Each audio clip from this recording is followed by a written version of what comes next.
kuhusiana na yale yanaendelea katika kaunti zote 47 katika ukumbi. Jina langu ni Elizabeth Mutuku na sipo peke yangu. Upande huu mwingine mwenzangu. Asante sana Liz.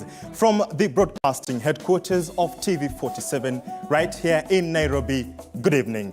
Tonight, Kenya's fastest growing television station in Kenya, that is TV47, embarks on a new journey. From these newly launched TV studios, we promise you, our viewer, to walk with you. We shall not only take you around the 47 counties, but we shall also take you across our borders, living to the name of TV47, that is the home of untold stories. And my name is George Maringa. Thank you so much, George Maringa. And indeed, TV47 imepata nguvu mpya.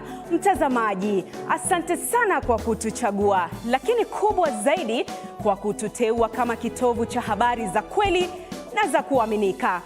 Ari na fahari tunayo kukujuza habari, na si habari tu, ni matukio na matokeo kadri yanavyotokea na kutukia humu nchini na hata ughaibuni.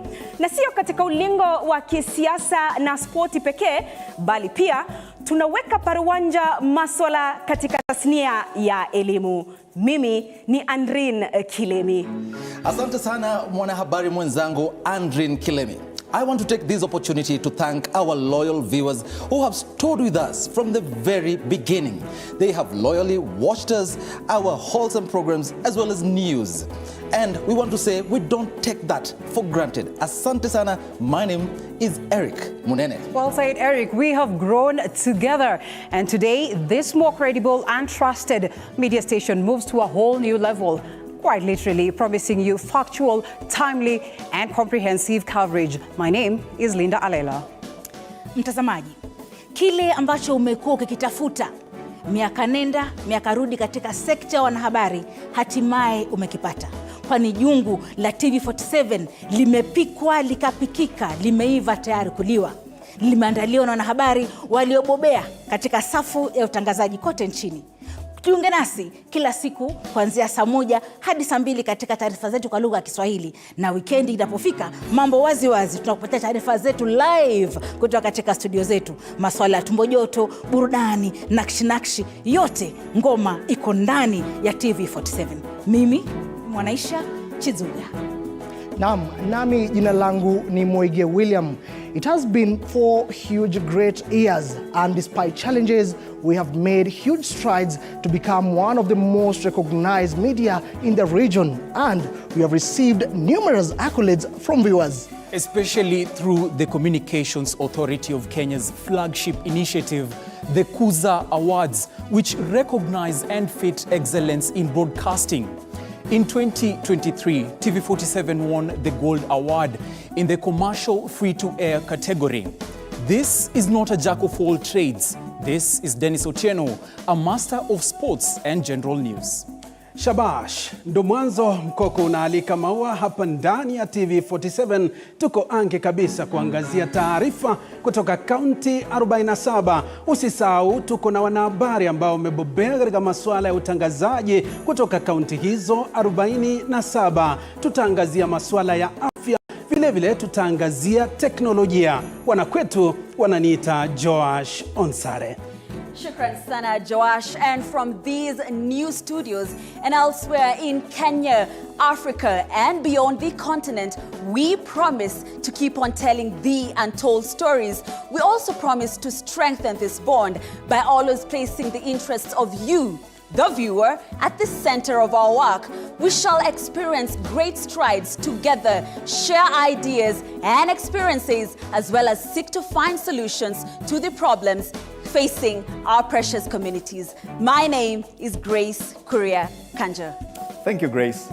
We'll not just tell you what is happening, we'll also ensure that you understand why it is important to you and to our communities. It is news coverage that is original, compelling, and in-depth. We'll also give you all the breaking news, both local and international, be it politics, social, business, entertainment, traffic, even the weather. My name is Fred Indimuli. All right, thank you so much, Fred Indimuli. Kwa ufahamu wa matukio inavyojiri humu nchini Kenya kote nchini, Hili ni jukwaa la TV47. TV47 ndio jukwaa la kupambanua na kuchanganua maswala ainati, maswala mbalimbali kote nchini. Lengo letu kuu ni kuhakikisha kwamba tunakuhusisha wewe mwananchi pamoja na viongozi kupaza sauti ili kubadilisha maisha yako na pia vilevile kujadidia maendeleo ya kitaifa. Tunakuahidi kwamba tutakupasha, kukuelimisha na kukujuza jinsi mambo yalivyo na kwa njia ya kipekee na kwa moyo mkunjufu. Jina langu ni Paul Kirobi. Si hayo tu, ninaye mwenzangu. Asante sana, Paul Kirobi. My name is Hibak Saeed, and our team of media managers, presenters, and even correspondents are on standby in all the 47 counties, true to our name.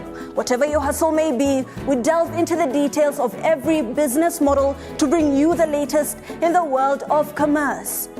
From now henceforth, we break it down for you. And speaking of you, we promise to deliver and give you the content factoring in your interest and age. I'm talking about news and current affairs. I'm talking about health, lifestyle, environment matters, and even sports. I'm yours truly, Stanley Nyeringita.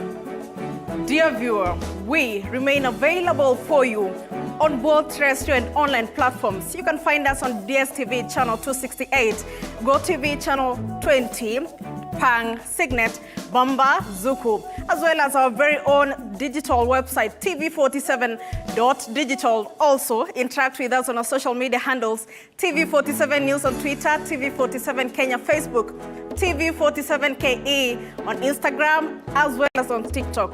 This is a place to be, and I'm Flora Limuki. And I'm Victor Muyakane. What you've heard is our creed. What you see is our plan and our project. And as we proceed to give you what you need, why don't you join us as we begin this tremendous journey, exciting journey, from now and from here, the home of untold stories, TV47. And now, we are here.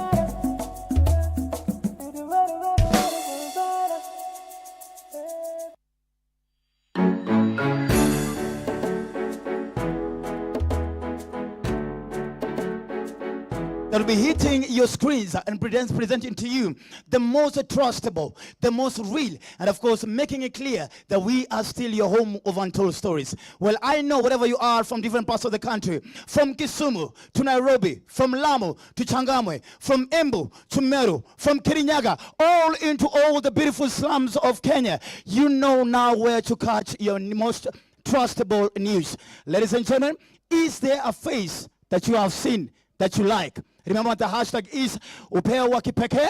Hashtag is Upya wa Kipekee.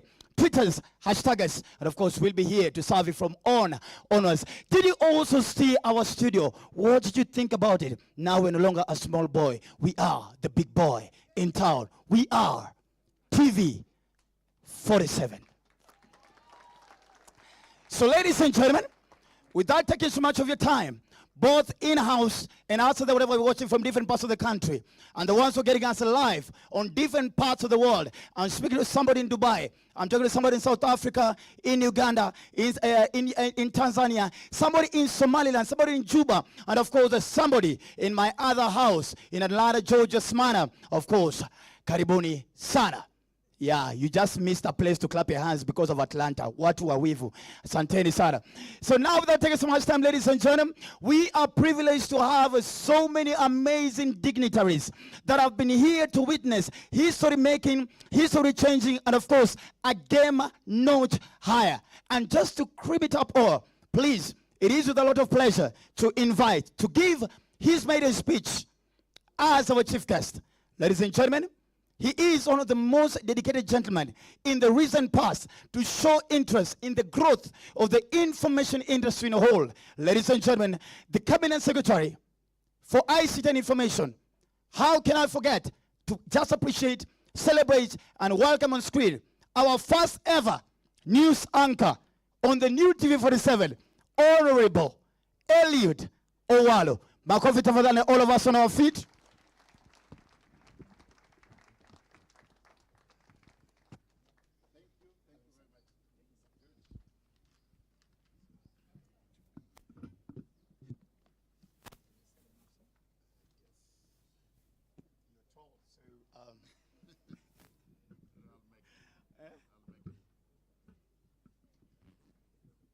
Okay, please sit down.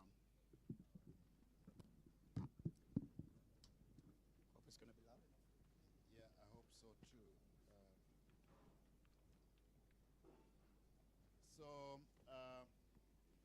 The governance of the TV47 group, led by the chairman, the board of directors of Cape Media Limited, distinguished guests, ladies and gentlemen, good evening. It gives me great pleasure indeed this evening to join the Cape Media family in celebrating this fundamental milestone of launching Kenya's first audiovisual radio station that is broadcasting in Kiswahili. Let me extend my profound congratulations to the entire team at Cape Media's TV47 who have worked tirelessly to bring this innovation to life, thereby placing this media house squarely on the national map as the house to watch from now moving forward. Your commitment, dedication, and unwavering passion for professional journalism has made this launch possible. I sincerely commend each individual contribution towards this great and commendable achievement. Accordingly, ladies and gentlemen, this evening marks a significant landmark in broadcasting journalism in Kenya as we celebrate the next major stride by a media entity that is steadily defining itself as a significant platform on the East Africa mediascape. Since the liberalization of the airwaves in the early 1990s, Kenya has continually supported the growth of the media sector.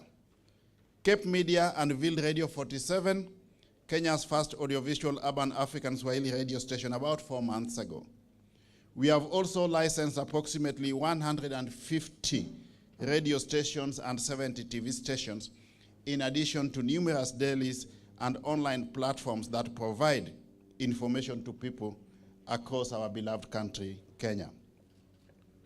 Furthermore, we have enacted several laws to protect media freedom as enshrined in Chapter 34 of our Constitution.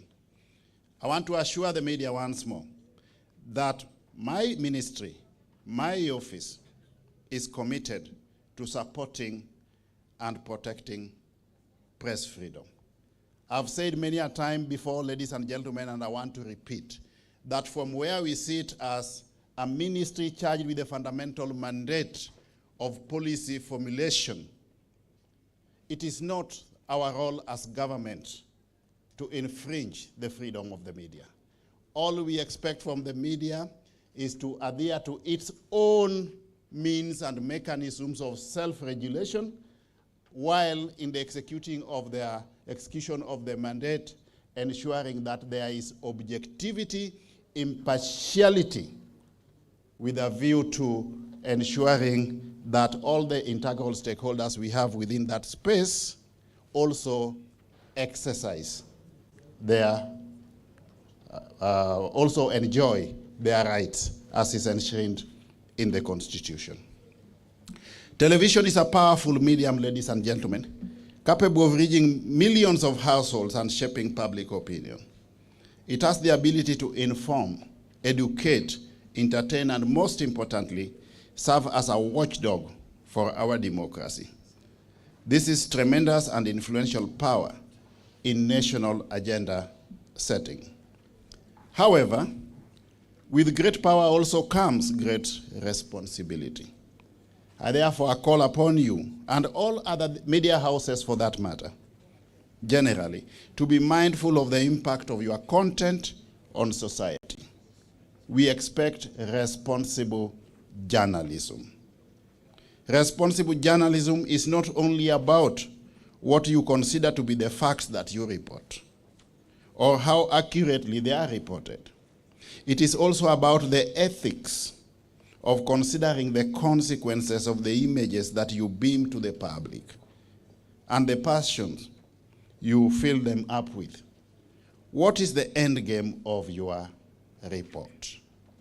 If we started from there and then worked backwards, perhaps we will exercise our mandate as a media more responsibly.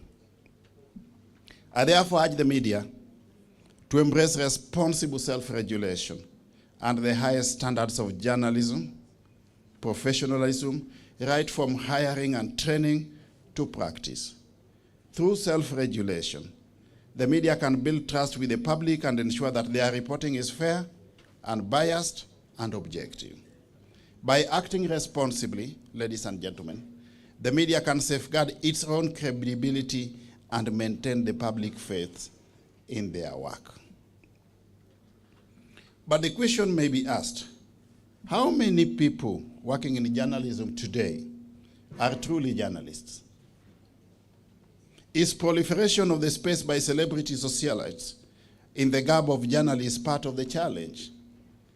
Does the wearing of the white dust coat and carrying of stethoscope, for example, make one a doctor? Do you become a journalist just by looking good and sitting in front of a microphone? Where is internal self-regulation in the media in choosing whom to put behind the microphone, especially in live broadcast? Those are fundamental questions, ladies and gentlemen, that are begging for answers, and we expect that we will respond accordingly in the execution of our mandate as a media. The government will, for its part, continue to collaborate with media entities, TV47 inclusive, to create an environment that encourages responsible journalism, while also respecting stakeholder rights and responsibilities in any one situation. By the same token, the media have their own job cut out for them. Ours is responsible government, yours is responsible journalism. Whenever either of us fails in their role, then our beloved country pays dearly. On our part, as government, we will ensure that we provide an enabling environment for the media to effectively execute its mandate. We advocate for self-regulation. We will not at any point in time infringe on the fundamental rights and freedoms that the media is expected to enjoy based on our 2010 constitutional dispensation and other laws, regulations, and operational guidelines emanating therefrom. Let us therefore never forget that the media is a crucial pillar of our democracy, serving as a bridge between the government and the people. By working together, we can foster a constructive and productive relationship that benefits our nation as a whole. We need to look at ourselves as partners, government and the media, integral partners with mutually beneficial roles and mandates for the good and well-being of the Kenyan society.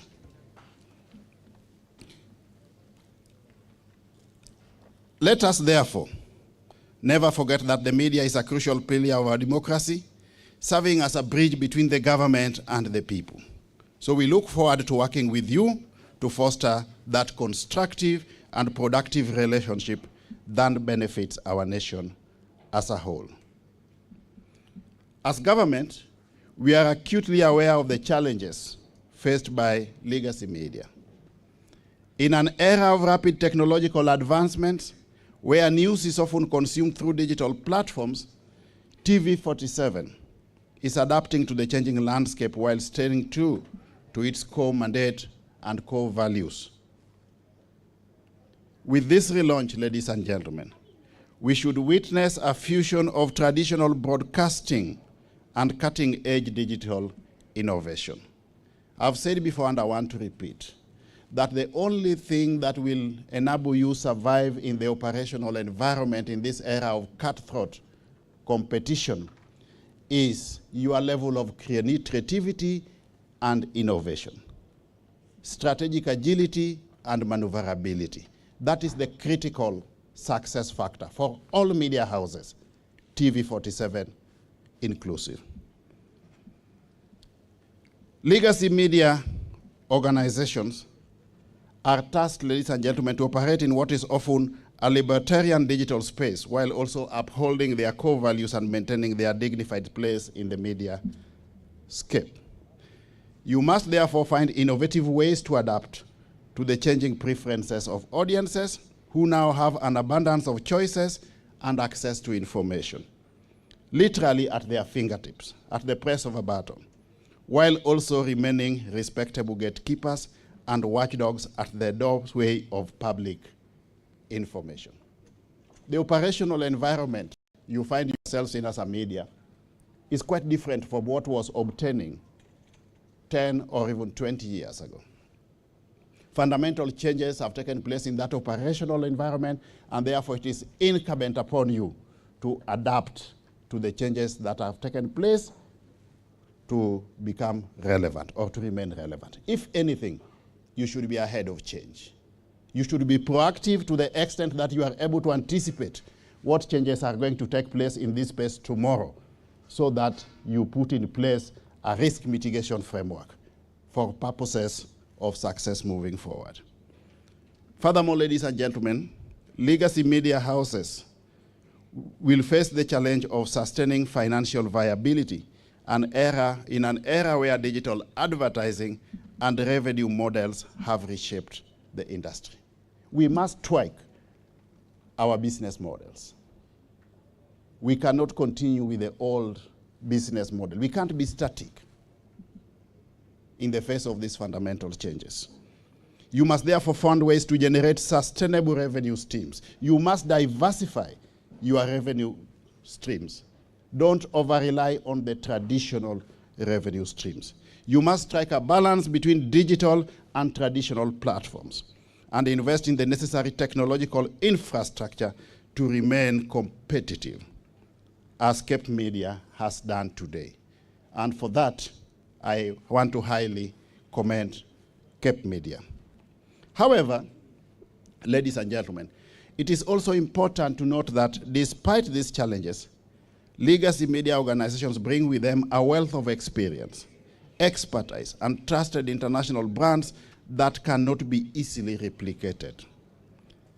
Their commitment to quality journalism, service reporting, and serving as reliable sources of information remains as relevant as ever and is therefore imperative. Moving forward, therefore, ladies and gentlemen, it is crucial for legacy media organizations to embrace technological advancements, seize the opportunities presented by digital platforms, and leverage on your unique strengths to engage with audiences in new and creative ways. These challenges you are facing, to me, are opportunities. We must find ways and means of turning those challenges into opportunities. This may involve partnerships with digital native platforms, the adoption of data-driven strategies, and a focus on audience engagement and interactivity.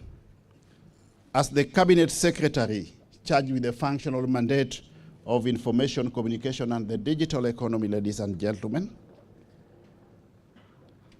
I assure TV47 and other legacy media organizations of our support in navigating through these challenges. We will walk with you through these challenges.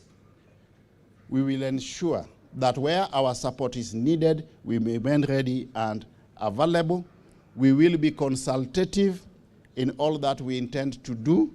We will adopt a participatory approach for purposes of stakeholder input and eventually stakeholder buy-in in all that we intend to do moving forward.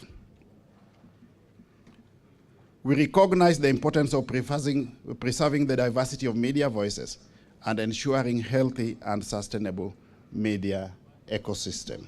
And we'll do everything to support the media in this regard.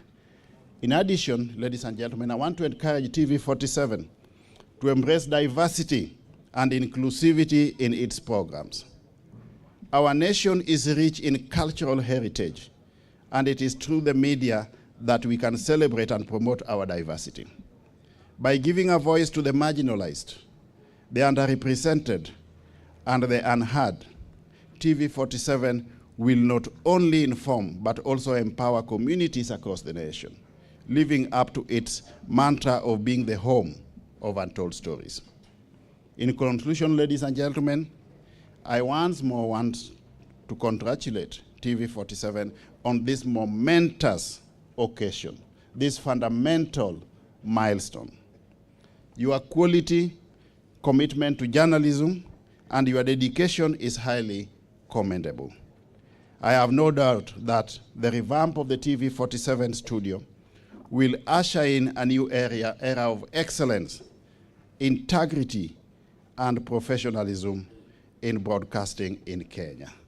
These are fundamental virtues, ladies and gentlemen, that should facilitate an enabling culture that supports professionalism within the media, or journalism for that matter. Thank you very much, and may TV47 continue to enlighten, entertain, and empower Kenyans, and to set new standards and productive agenda for the nation, so that we can move Kenya into our envisaged era of an empowered and digitalized Kenyan society. We look forward to working with you as TV47 and the media in general. We value partnerships, collaborations in all that we do, and we believe that we will work together in that regard. Thank you very much, and may God bless you. Just before, of course, there we go. Let's all be on our feet, ladies and gentlemen, for celebration.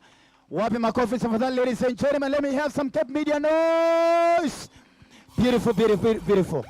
Thank you very much, sir, for gracing this amazing event. Please, if you may. Thanks, makofi tina mwingine amgeni tafadhali. Asante sana, thank you, sir. Please do not have a seat until the chief guest has a seat. Thank you, sir. Now you can sit on your enemies once again. So, ladies and gentlemen, now I want us, of course, just go straight. Let me now do what they normally do. So I am coming live from Cape Media headquarters, ladies and gentlemen, wherever we are. Niko hapa na basi ningependa kuwapisha kwa mara ya kwanza habari zetu kwa lugha ya Kiswahili pale kwenye studio. Sijui kama wananisikia studio. Studio? Studio? Studio, mnanisikia? Mnanisikia? Nisonge hapa? Hapo hapa, si ndio? Haya, sijui mkoje kwenye studio, lakini ningependa kuwapatia. Unasema kwamba tuko na ID mpya, number plate mpya, tumechange, tunakaa supu. Haya, 3 2 1, fanya vile ulifanya Dubai kabla ufukuzwe.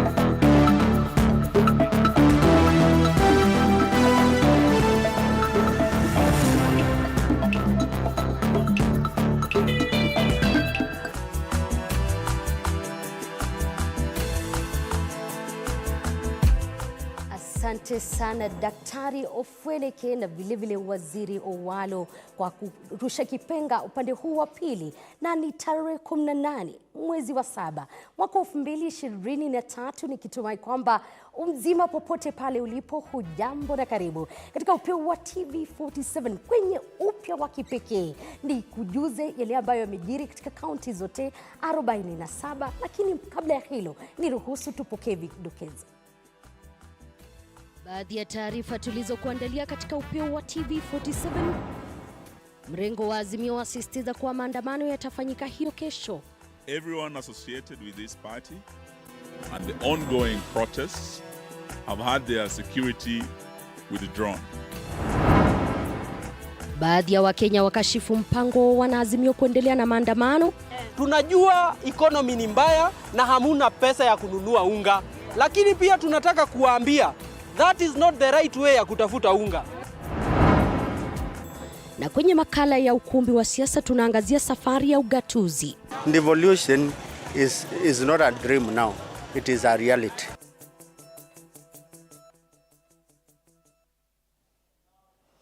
Na kukaribisha popote pale ulipo katika kaunti zote 47.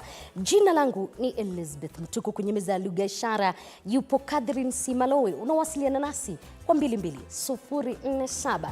Mitandao ya kijamii @TV47 Kenya pale Facebook na ukurasa wetu wa Twitter. Ukurasa wangu binafsi ukisalia L_Liza. Kauli yako kuhusiana na upya wa kipekee ndani ya TV47 inakubalika, na hii leo pia ni siku ya ukumbi wa siasa tukiangazia miaka 10 ya ugatuzi. Ni hatua zipi ambazo zimepigwa, ni changamoto zipi ambazo zimekuwepo, ni yepi ambayo yanahitajika kurekebika, ikiwa ninazungumza na baadhi ya viongozi wakiwepo magavana, na baadaye tutakuwa tukiona mengi zaidi. Lakini moja kwa moja ni kwa Jaji Mkuu Martha Koome ameteua jopo la majaji watatu litakalosikiliza na kuamua malalamishi ya kupinga sheria ya fedha ya mwaka 2023. Majaji hao watatu ni Lawrence Mugambi, David Majanja na Christine Moero.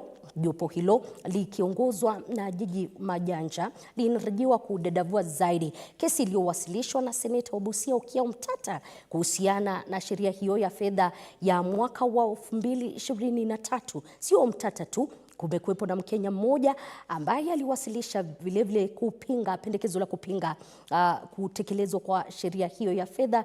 Kulingana na wao ni kusema kuwa sheria ya fedha ya mwaka 2023 haikuwa halali katika seneti kama haikupitishwa kwenye seneti kama ilivyotarajiwa.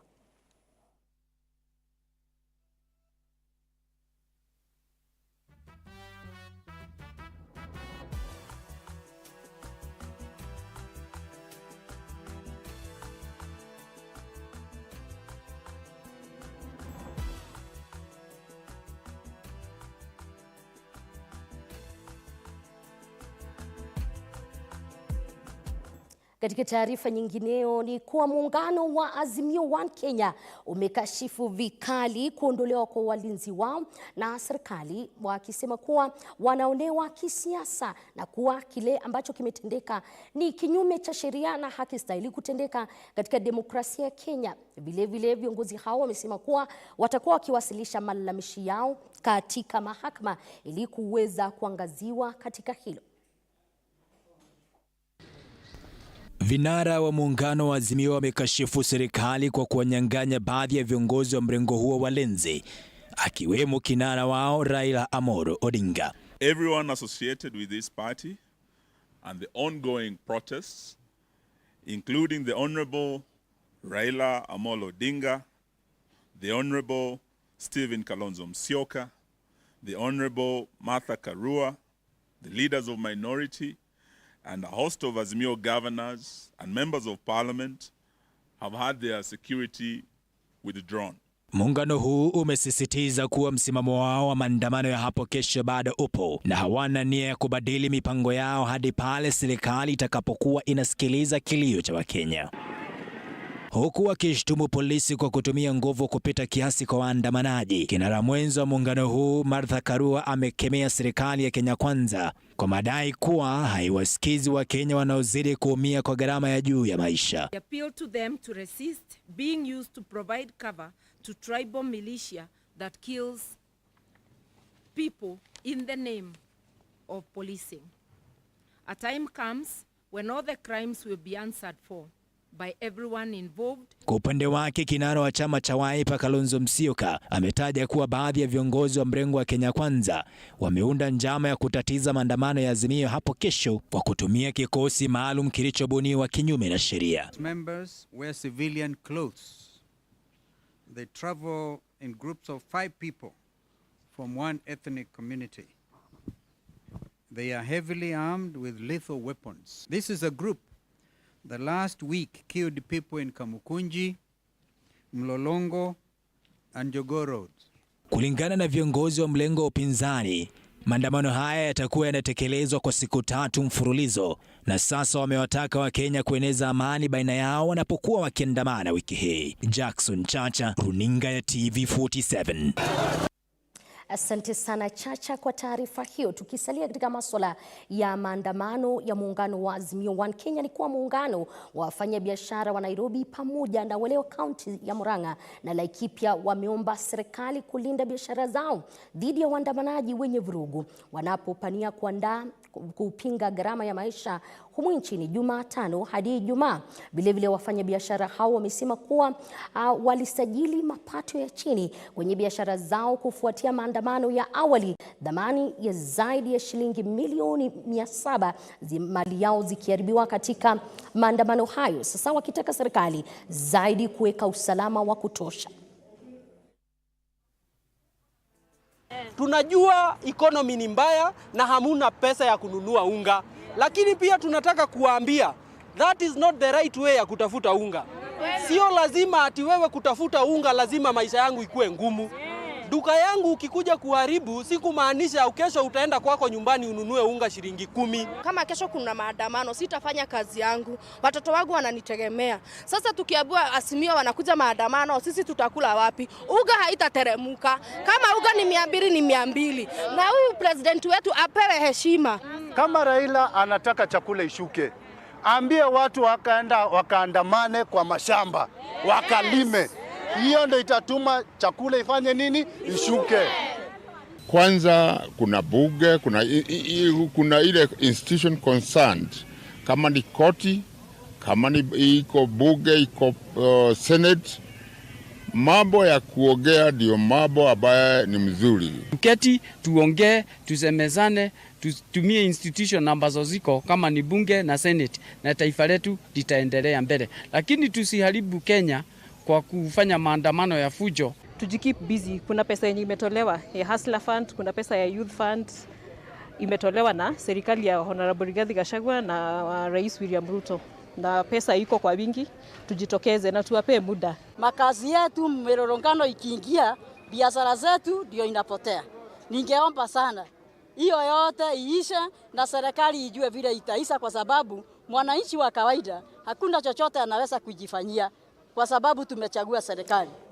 Ni masuala ambayo tunafuatilia na kisha tuko tukikujuza ndani ya Upya wa Kipekee ndani ya Radio 40 TV47 katika jinsi ambavyo yatakuwa yakitukia.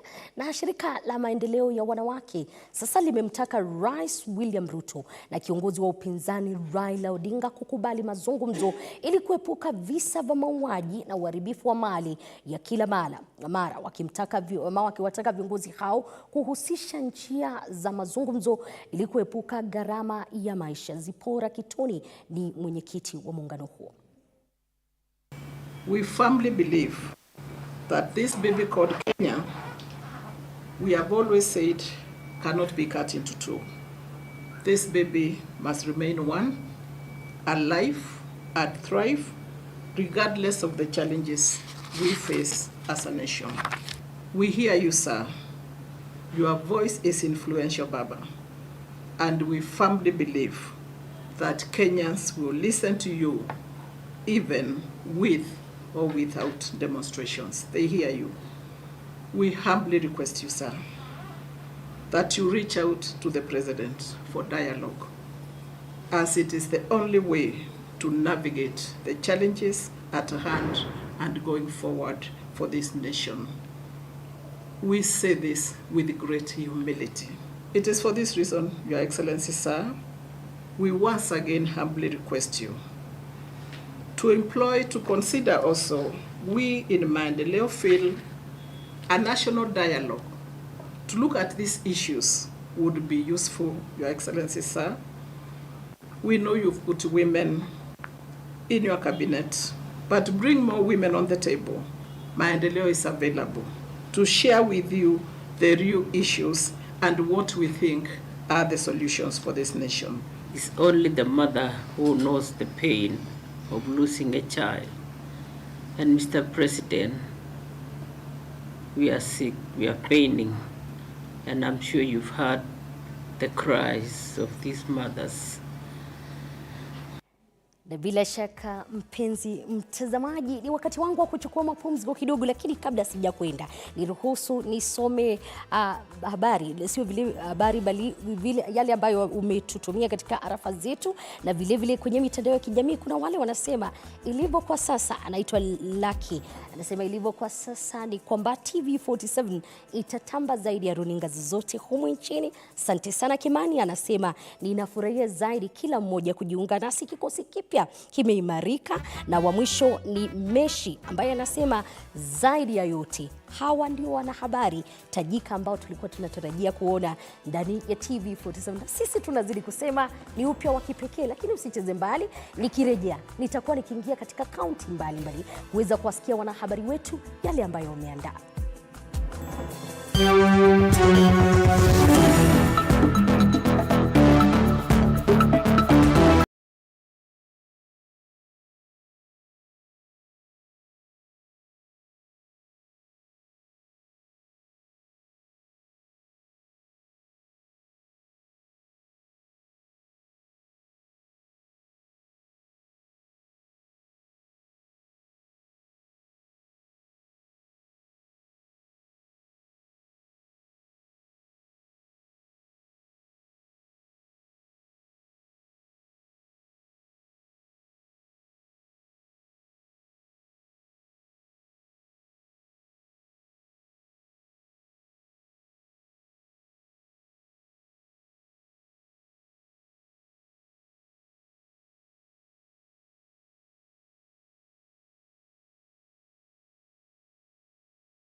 Karibu tena mpenzi mtazamaji popote pale ulipo katika kaunti zetu 47, na kama nilivyokuahidi ni kwamba Tukirejea tutaingia katika kaunti mbalimbali ili kuweza kuwasikia wanahabari wetu ambao wapo anke kuweza kukujuza yale ambayo yanaendelea katika kaunti hizo. Na moja kwa moja ninaingia katika kaunti ya Nakuru ambapo mwanahabari wetu Chichi Josephine yupo tisti kutujuza yale ambayo yanaendelea na zaidi endapo ugatuzi umepiga hatua katika maeneo hayo. Chichi, iwapo unanipata, tupe taswira kamili.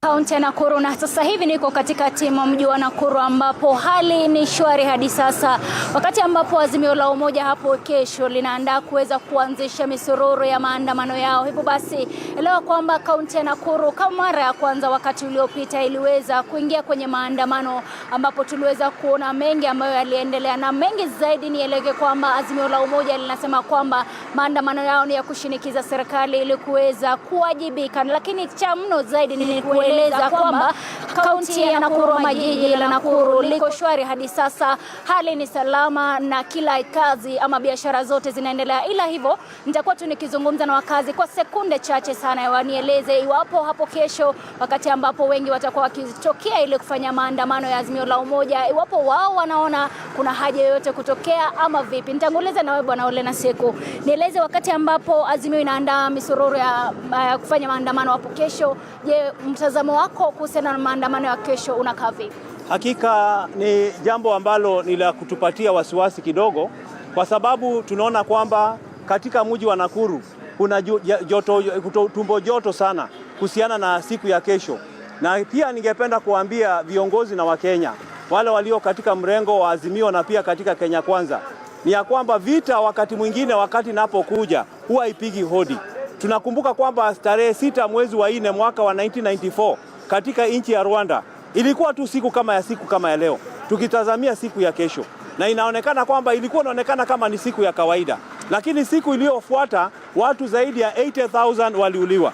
Kitu ningependa kusema ni kwamba katika Azimio na katika Kenya Kwanza imefika mahali ambapo tujue kwamba hili taifa letu la Kenya ni taifa moja.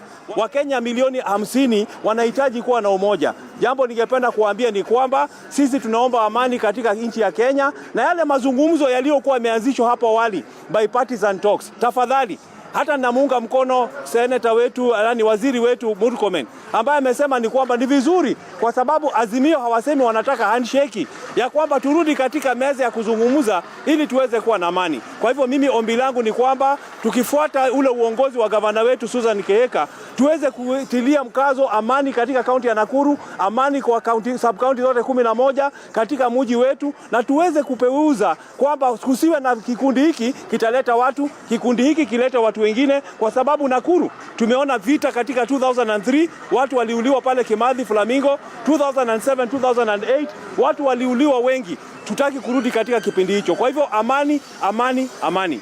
Sekunde zako 2 tafadhali nieleze kauli yako. Kwa jina ni Njoroge Njuhi. Sisi tunasikitika sana kwa sababu tunaona kama vile ambavyo mambo ilivyofanyika wakati huo ambao ulipita, ilikuwa mambo ya kutustua sana. Lakini leo hii tumekuja hapa kukashifu vikali mambo ambayo ilifanyika siku ya Wednesday, na tunasema kesho Nakuru kutakuwa amani, amani, amani. Maduka zote ambazo ziko kama hii ambayo imefunguliwa hapa Majid, tunaona ya kwamba kazi wanafanya vizuri, na tunaomba kazi ikaweza kuendelea. Shukran kwa ajili ya wakati. Tafadhali Elizabeth, elewa kwamba ni wakazi wa kaunti ya Nakuru ambao wanaelezea kwamba wanaomba tu siku ya kesho maandamano yatakapokuwa yakiendelea kuwe na amani, kusiwe na uharibifu wa mali, na pia kusiwe na wale ambao ni mauaji ama majeraha yoyote yatakayotokea. Hivyo basi zidi kutegea runinga ya TV47, nitakuarifu zaidi kutoka kaunti ya Nakuru, na nikiarifia kutoka kaunti hii ya Nakuru. Jina langu ni Chichi Josephine. Zidi kutegea runinga ya TV47, Upya wa Kipekee. Asante sana Chichi Josephine kutoka huko kaunti ya Nakuru. Na kama nilivyosema, runinga ya TV47 ange katika kaunti zote 47, na kwa sasa nafululiza hadi kaunti ya Mombasa ambapo mwanahabari wetu Paul Munio Abdalla yupo tisti kutujuza mengi kuhusiana na hali ilivyo katika kaunti hiyo, masuala ya ugatuzi na vilevile masuala yanayohusiana na maandamano. Iwapo unanipata, kazi kwako Munio.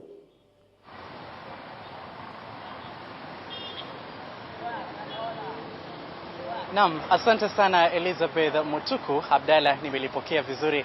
Na kutoka ukanda wa Pwani tunapokea upya huu wa TV47.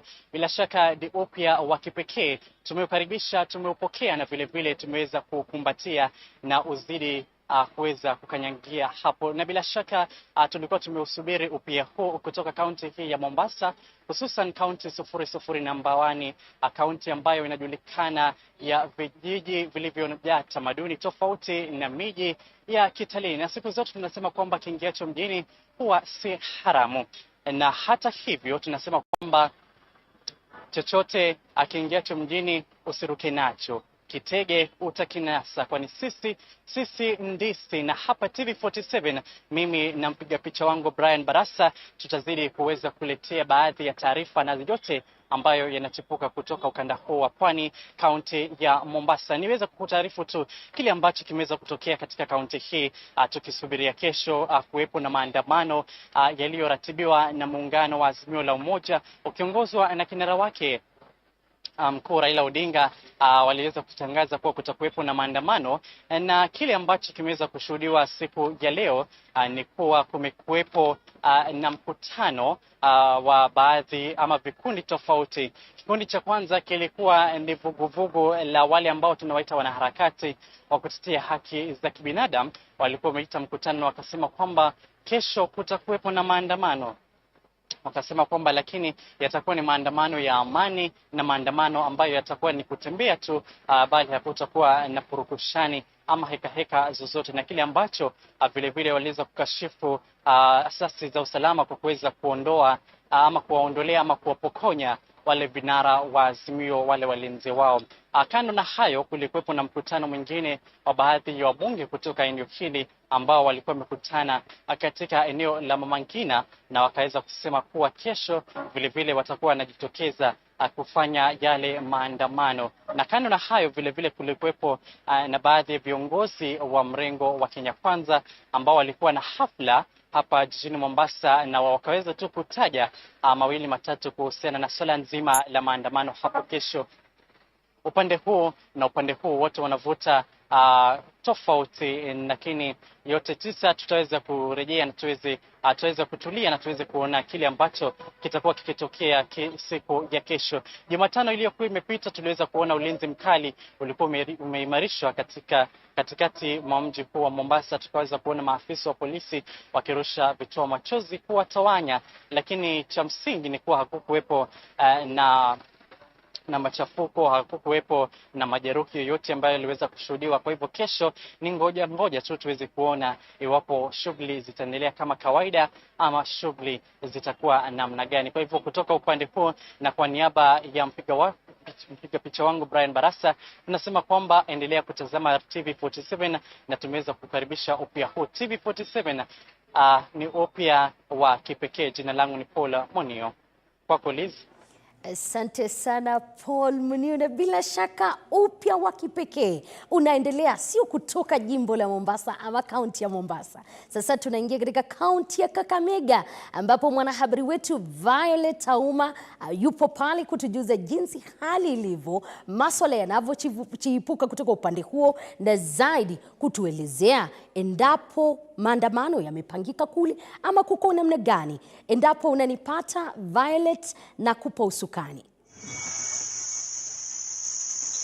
Asante sana. Kama ulivyosema, tuko katika kaunti ya Kakamega, na vile vile ulivyosema kuhusiana na maandamano ya hapo kesho, basi hapa katika kaunti ya Kakamega vile vile kumepangika kutafanyika maandamano. Awali tuliweza kuzungumza na aliyekuwa gavana wa kaunti ya Kakamega Wycliffe Oparanya, ambaye amekuwa katika mstari wa mbele katika kuhakikisha kwamba maandamano yanafanyika magharibi mwa Kenya, naye amesema ya kwamba katika kaunti ya Kakamega basi maandamano yatafanyika, na hivyo basi vile vile tu wameweza tu kuzungumza na wakaazi, na basi wamejiandaa kabisa katika kuhakikisha ya kwamba maandamano hayo yanafanyika hiyo kesho. Na vile vile tu pia tumeweza kuzungumza tu na idara ya usalama, ambao kwao wamesema ya kwamba biashara kwao wana imani kwamba biashara zitaendelea kama kawaida, na pia wataweza kuhakikisha ya kwamba wanaweka usalama kwa wale wafanyikazi watakaokuwa wanaendelea na kazi zao, hususan wafanyabiashara hapa katika kaunti ya Kakamega. Lakini vikosi mbalimbali tu ambavyo tumeweza kuzungumza nao wamesema kwamba wako tayari katika maandamano hayo. Kukumbukwe kwamba kaunti ya Kakamega ni mojawapo tu ya kaunti ambazo zinaongozwa na wale viongozi ambao walichaguliwa katika chama ama mrengo wa ODM, mrengo wa Azimio, na hivyo basi tutakuwa hapa kutupia jicho yale yote yatakuwa yanaendelea.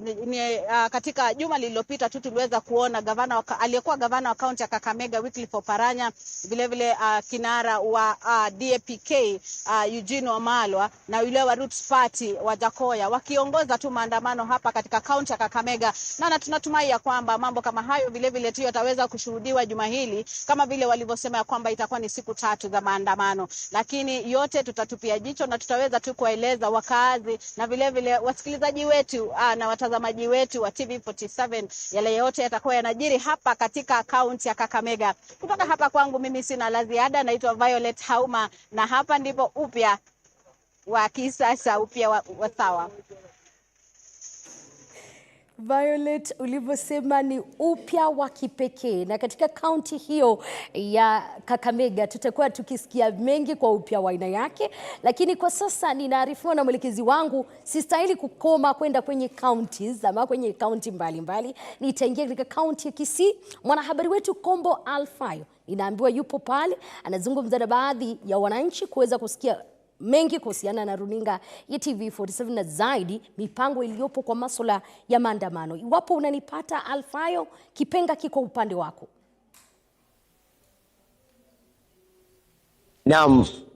Naam, asante sana Elizabeth Mutuku, na kupata vyema kabisa, na nipo ange hasa katika katikati ya mji huu wa Kisii, eneo hili. Na siku ya leo naona ni baraka kwa kweli, kwa sababu tumekuwa tukisubiria siku hii ambapo tuweze kuzindua runinga hii ya kipekee ambayo ni TV47. Naona kwa kweli mvua, kuna rasharasha katika gatuzi hili la Kisii, lakini siku ya leo kama ilivyoweza kushuhudiwa katika maandamano yale ya kwanza, ambapo tuliona kwamba maandamano yaliweza kuchacha katika eneo hili ambapo tupo, ambalo ni la Capital, mzunguko mkuu wa Kisii.